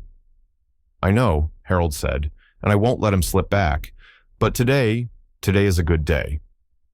Rachel nodded. "Yes, it is." As afternoon softened into evening, the family packed up slowly. There were no tense silences, no snide comments, no sudden storms. Instead, there were shared laughs, inside jokes, and easy, if cautious, conversations. When they reached the car, Liam wrapped his arms around Sam's waist in a spontaneous hug. Sam's eyes widened, then softened as he held his son close. "Thank you, buddy," he whispered. Harold stood by the trunk, watching the scene with a heart that felt heavy and light all at once. He met Maggie's eyes, and she smiled, a smile full of gratitude, exhaustion, and hope stitched together. As the Turner family drove home, the sun dipped behind the skyline, casting gold across the windshield. They weren't healed, they weren't whole, but they were moving towards something better, one small step at a time. And Harold knew that tomorrow would bring new challenges. But for the first time in years, he felt ready to meet them as a family. The house was quiet when the call came. Harold had just settled into his armchair, the late afternoon light stretching across the floor in long, warm lines. His phone buzzed on the side table, and when he saw Sam's name glowing across the screen, something inside him tightened, not with fear, not with dread, but with a kind of solemn anticipation. He answered, "Sam?" There was a breath on the other end, shaky, uneven. Then Sam's voice, softer than Harold had ever heard it. "Dad, I need to say something, and I need you to just listen." Harold adjusted his glasses, his pulse steady but expectant. "I'm listening, son." Another breath. Then Sam spoke, slowly, each word pulled from somewhere deep, somewhere raw. "I've been thinking about everything. The therapy sessions, the way I acted, all the damage I caused. And it hit me today, how much I hurt you." His voice cracked. "Not just recently, but for years. I shut you out. I treated you like you were the enemy. I blamed you for things that weren't your fault. I made you feel invisible." Harold closed his eyes, letting Sam's words settle like truth, finally breaking through a thick layer of dust. "And it wasn't just you," Sam continued. "I hurt Mom. I hurt Liam. I hurt myself. I turned into a man I don't even recognize sometimes. And that's on me. No one else. I've avoided saying this because it scared the hell out of me. But I see it now. I own it." He stopped, breath trembling. "I'm sorry, Dad, for all of it. Not just the yelling, not just the anger. I'm sorry for the emotional damage I caused you, for the years you tried to reach me and I pushed you away. I'm sorry for making you feel like you failed. You didn't fail me. I failed myself." Harold felt the weight of the words press into his chest, not painfully, but heavily, like something finally being set down after a lifetime of being carried. He didn't speak. He didn't interrupt. He let Sam say everything he needed to say. "I don't know if I can ever undo it all," Sam whispered, "but I'm trying, and I'm going to keep trying. I want to be better, for Liam, for Mom, for you, and for me." When Sam finally fell silent, Harold inhaled slowly, steadying himself. He heard sincerity, accountability, the kind of honesty he'd waited years for. "Sam," he said gently, "thank you." It was all he could manage without his voice breaking. "I hear you, and I believe you." Across the room, Maggie stood in the doorway, having overheard the last part of the conversation. Tears pooled in her eyes, not from sadness, but from something like cautious relief. She watched Sam on the couch, phone pressed to his ear, shoulders trembling but unburdened in a way she hadn't seen before. After Harold hung up, Maggie crossed the room and pulled Sam into a tight embrace. "I'm proud of you," she whispered, stroking the back of his head. "I really am." Sam buried his face in her shoulder, letting himself be held like he had as a child. I'm trying, Mom, he said, voice muffled. I'm really trying. Later that evening, Liam approached Sam in the quiet of his bedroom, clutching his stuffed dinosaur. Dad? He asked softly. Sam knelt. Yeah, buddy? Liam hesitated, searching for courage. I forgive you, he swallowed. Not all the way, but a little. I want to try. With you. Sam's breath caught. His eyes glistened as he reached out, letting Liam decide how close to come.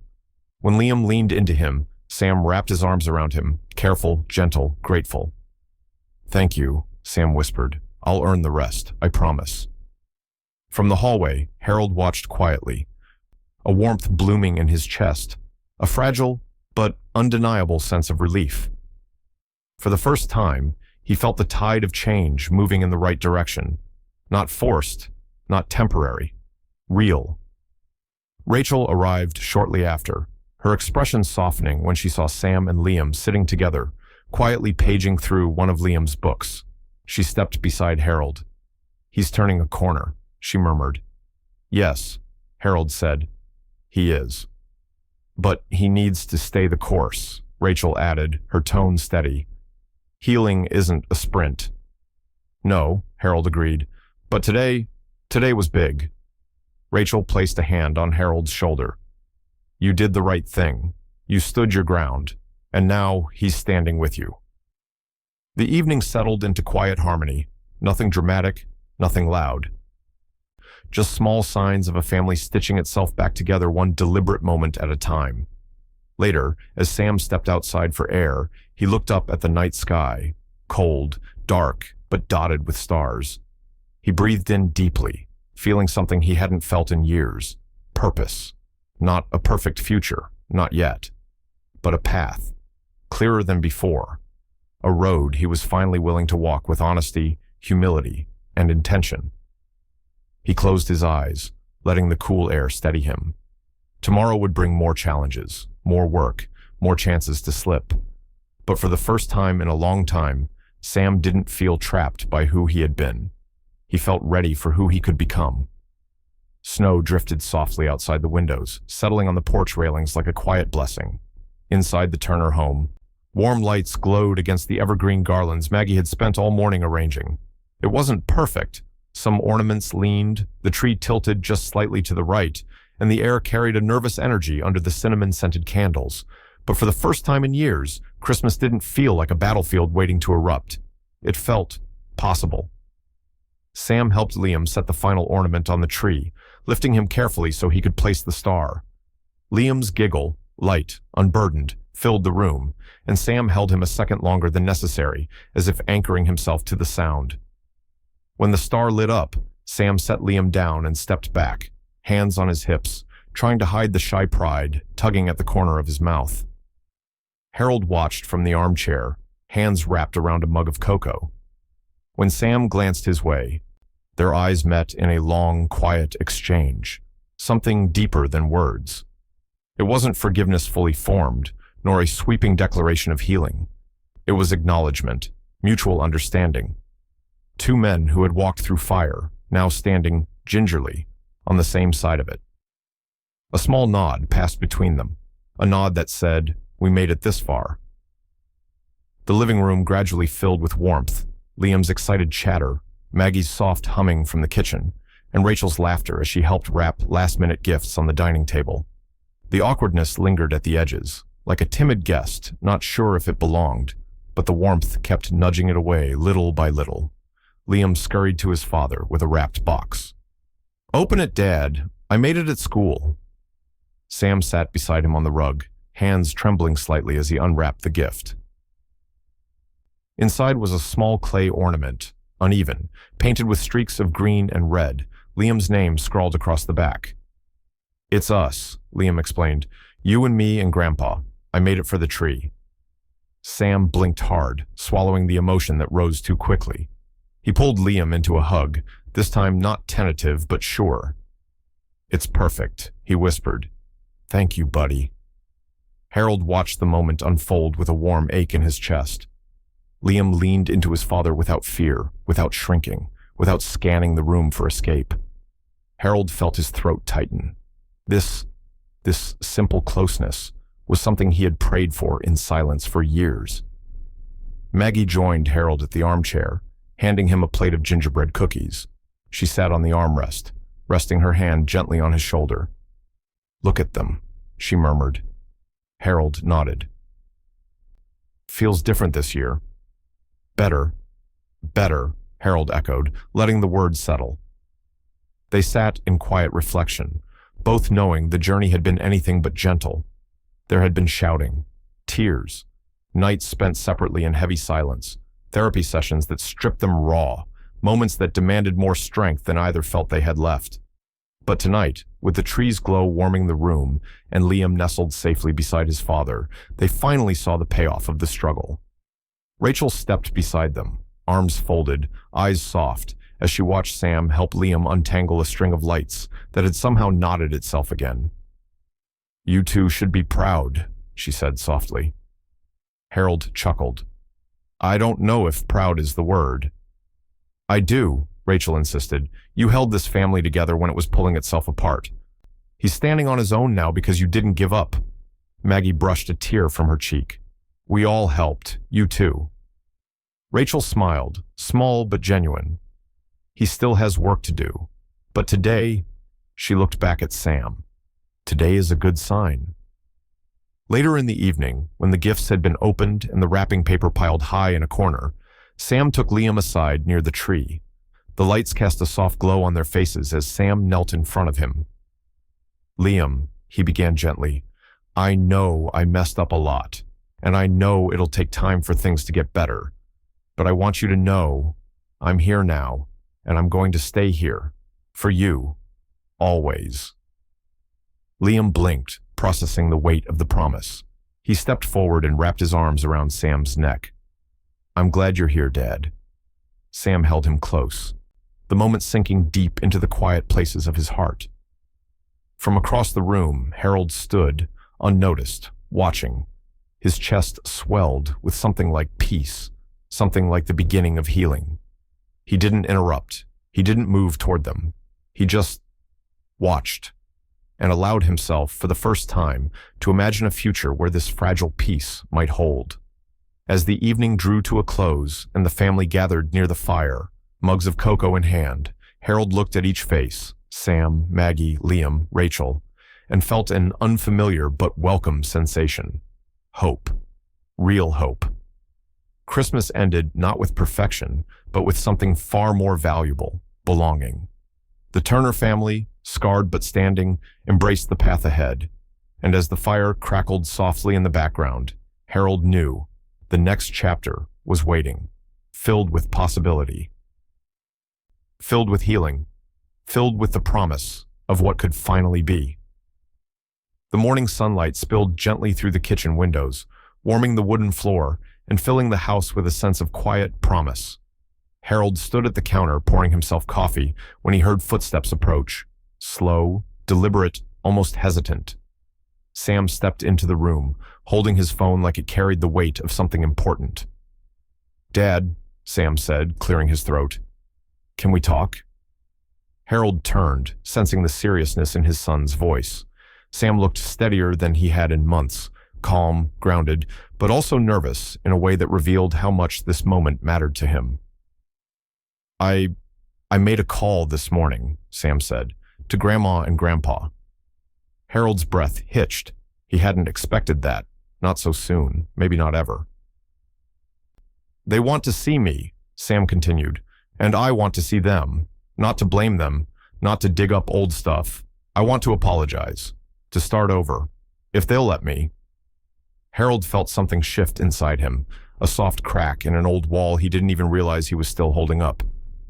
"That's a big step, Sam," he said quietly. "I know," Sam replied, "but I think it's time. I've been working on everything here, with you, with Liam. But I can't keep leaving the past untreated.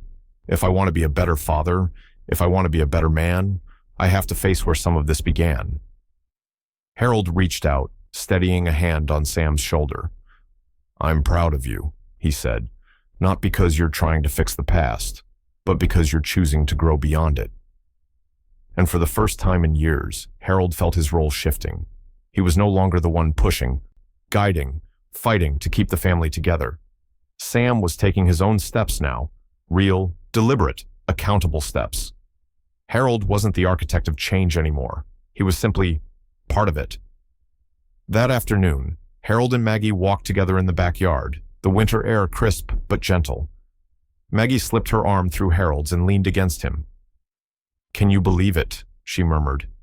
"Sam going to see your parents again, apologizing, owning his mistakes. I never thought I'd live to see that day." Harold smiled softly. "It feels like peace," he said, "not the loud, triumphant kind, the quiet kind that comes when you've been wrestling with something for too long." Maggie squeezed his arm. "You know, I used to think forgiveness was an end point, a place we would finally reach. But now I see it's a path, one we're walking together. One we'll keep walking." Harold nodded. "And I'm finally not walking alone." Inside the house, Liam's laughter echoed from the living room. He was building a Lego tower with Sam, chatting nonstop about his ideas for a future treehouse. Sam listened attentively, adding pieces when Liam asked, careful not to take over or rush him. Their bond, once fragile and strained, had blossomed into something sturdy and warm. Every day, Liam seemed brighter, more confident, less afraid. Stability had given him roots, and now he was growing in ways Harold had only dreamed he would.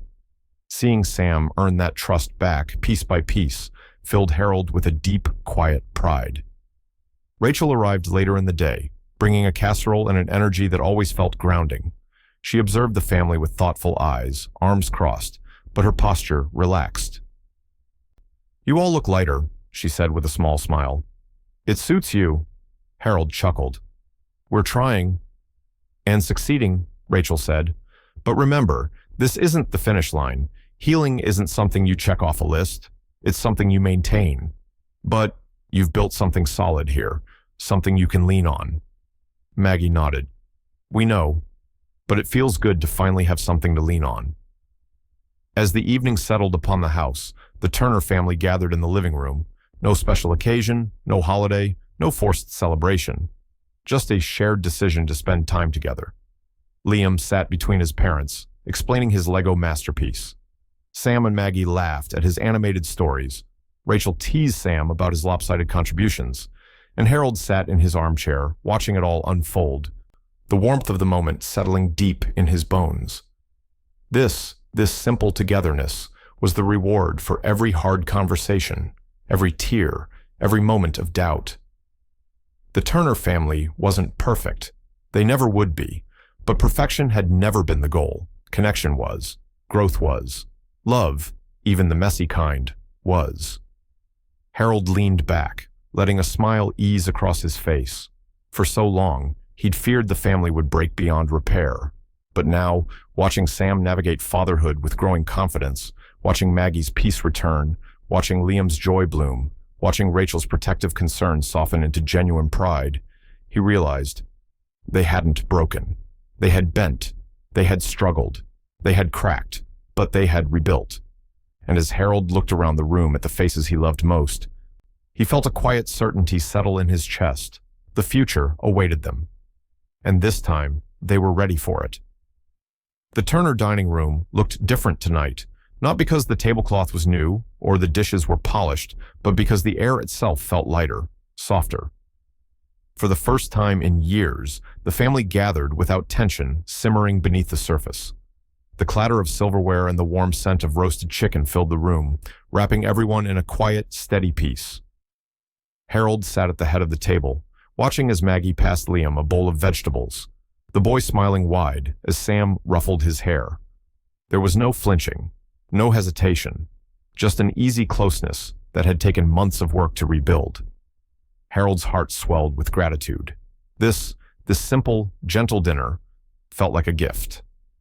Sam cleared his throat, setting his fork aside. The shift in his posture drew everyone's attention. His eyes moved from Maggie to Harold, then settled briefly on Liam before returning to Harold.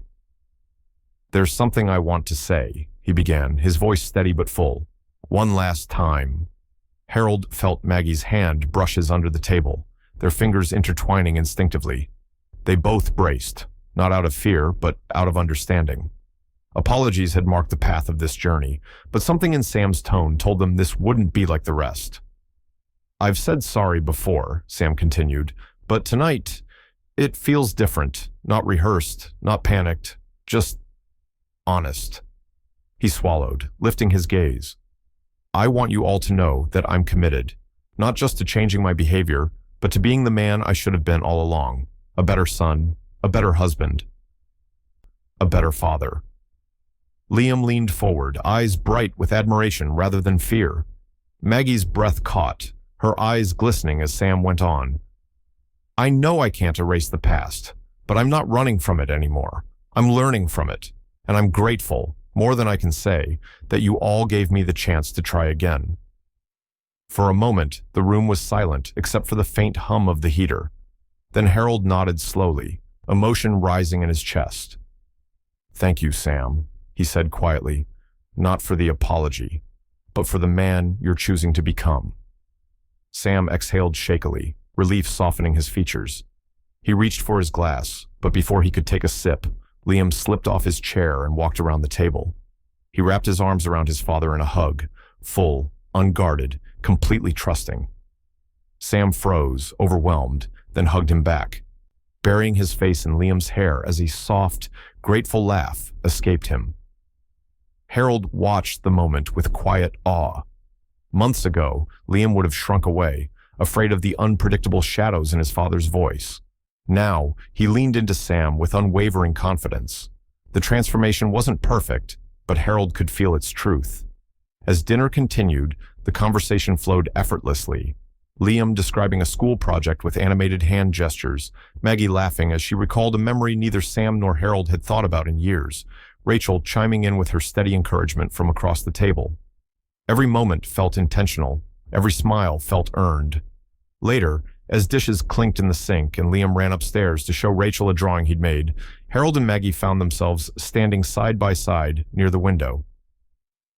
Snow fell outside, gentle and rhythmic, coating the yard in a soft blanket of white.